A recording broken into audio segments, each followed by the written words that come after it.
सत्यानन्दचिदात्मने सर्वान्तरात्मने श्रीमद् वेङ्कटेशाय मङ्गलम्। स्वतः सर्वविदे सर्वशक्तये सर्वशेषिणे सुलभाय सुशीलाय वेङ्कटेशाय मङ्गलम्।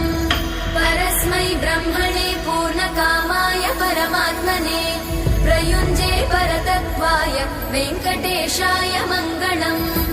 आकालतत्त्वमशान्तमात्मनामनुपश्यताम् अतृप्त्यमृतरूपाय वेङ्कटेश